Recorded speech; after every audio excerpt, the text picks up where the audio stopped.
서평 멤버분들한테도 CEO분들께도 한 말씀을 해주셔야 되는데 이런 말씀을 하셨어요. 가장 훌륭한 지도자는 백성들이 그가 있다는 것만 알고 있는 사람이다. 다시 이야기하면 통치하지 않는다. 이런 문장이 나오는데 백성들이 모두 말하기를 저절로 그리 되었다. 이런 그 문장이 있습니다. 태상하지요지. 예. 자, 전체 읽어볼까요? 가장 훌륭한 지도자는 백성들이 그가 있다는 것만 알고, 그 다음 훌륭한 지도자는 백성들이 그를 가까이 하고 칭송하는 것이며, 그 다음은 그를 두려워하는 것, 그 다음은 그를 업신여기는 것. 지도자를 업신여기는 게 하중에 하라는 거죠. 업신여기는 것이다. 삼가 그 말을 아끼니 공이 이루어지고 일이 완수되어도 백성들은 모두 말하기를 저절로 그리 되었다고 한다. CEO분들한테 참 필요한 말 같은데 이게 어떤 의미일지 우리 CEO분들한테 마지막 말씀 부탁드리겠습니다. 그 방금 읽으신 그 노덕경 태상하지요지 장에 가장 걸맞은 어떤 역사상 인물을 찾아보면 수은임금이거든요. 수은이죠, 그렇죠. 조선 시대의 수은임금인데 그 수은임금이 논에 보면 유형편에 이렇게 있습니다. 무위치자는 무위로서 다스리신 자는 기순 여신고 순임금밖에 없었다. 순임금이 있을 것이다.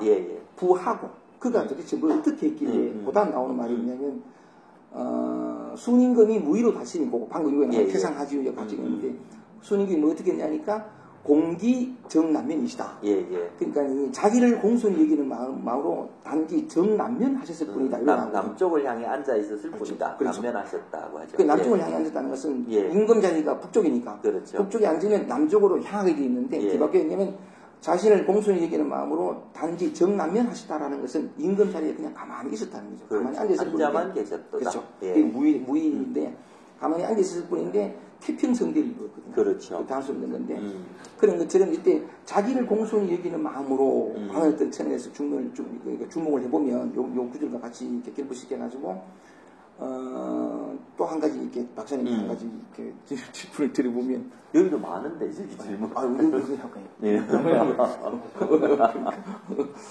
우리 사극 가운데서 그런 표현이 고찰 나오는데 임금이 신하들 앞에서 또는 백성들 앞에서 임금 자신을 칭할 때의 그 호칭이 뭐라고 생각하십니까? 지위 또 과인이 그러니까 이건 노자 도덕에 나오는 말인데 임금이 자신을 칭할 때 칭호가 고과불곡이거든요. 고가는 건 외로울 고자고 과는 적을 고자고 불곡은 곡식곡자인데 곡식이 못된 특정이라는 뜻인데 임금이 자기 자신을 칭할 때 칭호가 그래요. 나는 덕이 부족한 사람이고 나는 어떤 외로운 사람이고 아직 알곡이 되지 못한 죽정에 불과한 이런 뜻인데 그건 겸사죠. 자기를 낮춰놓던 그런 말인데 수은임금이 자기를 공손히 하고라는 측면에서 보면 임금이 자기 자신을 고과불곡이라고 호칭한 이유가 뭐냐니까 임금이 존재한 이유가 뭐냐면 백성들을 위한 거잖아요. 백성들을 섬기고 국민을 섬기는 건데 그러니까 그렇기 때문에 나는 섬기는 자다라는 측면에서 과인이라고 고과불곡이라고 이렇게 표현한 건데 뭐 역사는 그렇게 정반대로 진행됐습니다만 이 통치자는 위정자는 백성 위에 군림하고 자기를 위하여 백성들을 이렇게 막 이렇게 하는 경우가 참 많은데 만약에 여기 그 태상하지요지 그 백성들이 그냥 가장 훌륭한 지도자는 백성들이 그가 있다는 것만 알고 하는 건 임금의 무게가 제로라는 거예요. 제로니까 만약에 모든 통치자 위정자들이 왜 임금이냐, 왜 대통령이냐, 왜 통치자냐 오직 존재하는 이유가 백성들을 위한 겁니다. 그렇죠. 그를 섬기기 위해서 존재하는 거니까 만약에 그런 마음이면 자기를 공손히 한 마음으로 그런 마음일 수 있으면 또한 동시에 여기 나오는 것처럼 어떤 그런 분별이 내려지고 위아래 어떤 개념이 사라지고 사실은 그 백성을 섬긴다는 것은 백성과 임금이 하나인 건데 백성을 위할 때 임금이 행복하고 참 감사하고 그래야 되는데 만약에 그런 마음으로 정치를 할 수 있으면 어느 누가 어느 백성이 그 임금의 무게를 느끼겠습니까? 그냥 그게 이제 순임금이 그런 표현이 되는 건데, 그러니까 임금의 무게를 느끼지 못하니까 백성들은 오직 자기를 위해서, 자기 생업을 위해서 막 일한다는 거죠. 저기서 무거워 부리면 내 삶을 제대로 못 살고 끌려가야 되고, 그렇죠. 이래야 되는데, 억압당하고, 이래야 되는데, 내게 빼앗기고. 그런데, 그런 게 전혀 느끼지 못하니까 백성들은 자기만을 위해 살아가는데, 실컷 안 살았다는 거죠. 잘 살면서, 말하자면 그 공이 이루어지고, 일이 완수되어도 내가 잘해서 그렇지. 백성이, 임금이 누군데 내 무슨 상관이냐? 이건 참 이상적인 얘기였습니다만, 만약에 대통령이나 위정자들이 다 그런 마음이 있었으면, 위정자의 존재 이유가 뭐냐? 백성들을 섬기는 존재니까. 그런 마음이 있을 수 있으면 모두가 다 행복한 나라가 되지 않을까. 그리고 또 그런 측면에서 이 구절을 풀었다면, 예. 마지막으로 이 장병들에게 하신 말씀처럼 CEO들에게 한 말씀 저도 마지막으로 드리면, 요거는 조선일보 기사에서 제가 읽었습니다. 아주 오래전 얘기인데, 조선일보 사회면 박스 기사예요. 저기 와 있습니다. 조선일보, JTBC 이렇게 나와 계시는데. 박스 기사였는데 CEO 한 분 얘기가 나왔거든요. 아주 오래된 건데 이렇게 나왔는데, 이분이 CEO예요.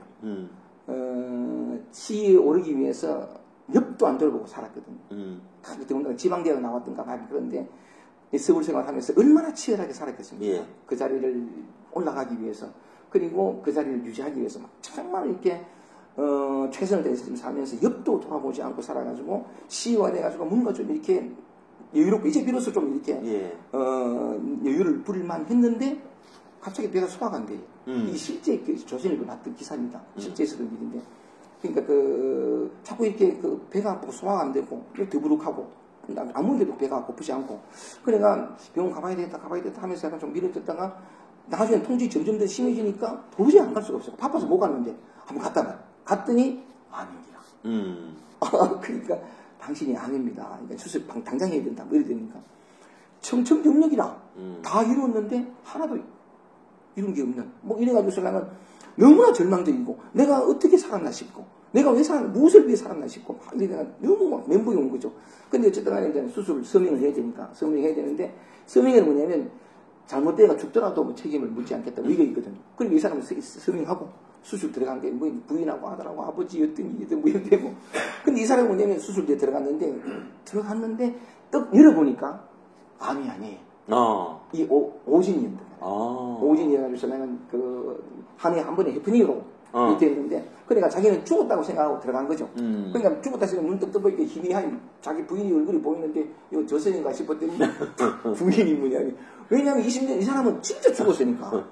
그러니까 아이고 여보 막 이렇게 다녔었죠. 이게 해프닝이었다고. 암으로 진행되기 직전 종양이었다고. 제에서 수술이 잘 맞췄다고. 그냥 그 소리를 듣고는 이건 뭐 너무나 또 이렇게 놀랍기도 하고 어이없기도 하고.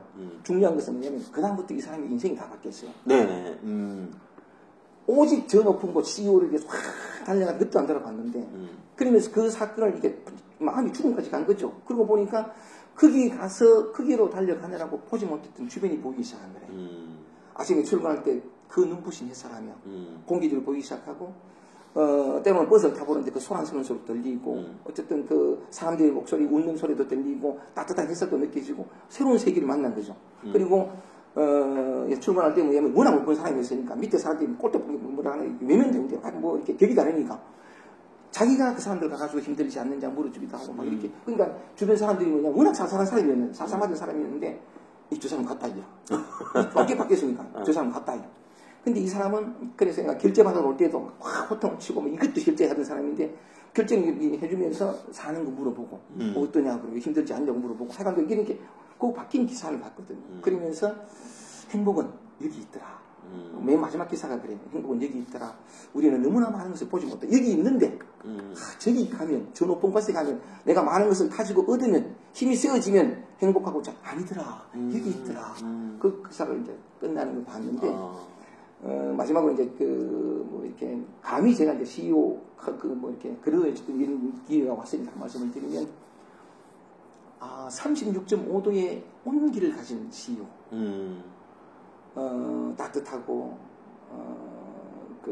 뭐라 그럴까, 만약에 아까 예를 들던 그 사람처럼 정말 소중한 게 뭔지를, 그 어떤 가슴 속으로 느끼면 자기 주변이 다 달라 보이거든요. 물론 CEO로서의 약간 역할 많지만, 호흡과 온기와 어떤 따뜻함과 어떤 그런, 상호 어떤 소통과 이런 것들이 있는, 사랑이 있는 그리고 그 너무 높낮이가 많다지 이 차원에 들어가 있지 않는 그러니까 그러면 마치 이게 태상하지요지 그 가장 훌륭한 지도자는 백성들이 그가 있다는 것만 알고 하는 것처럼 그런데 그가 있다는 것만 알았는데 그게 무기를 못 느꼈는데 태평성들이 각자가 각자의 능력을 발휘해가지고 최대한 모두가 다 잘 돌아가는 어떤 그런 것이었던 것처럼 그 사랑이 있는 따뜻함이 있는 36.5도의 온기가 있는 CEO 그래서 그러니까 경영도 그렇게 온기가 있는 그랬으면 바로 그때 뭐냐면 무기를 느끼지 못하는 그 순간에서 각자가 스스로 마음을 내가지고 자기 역할을 다 하듯이 그러면 아무것도 하지 않는 게 무의자예요 저절로 돌아가요 그렇게 되지 않나 싶을 생각도 들고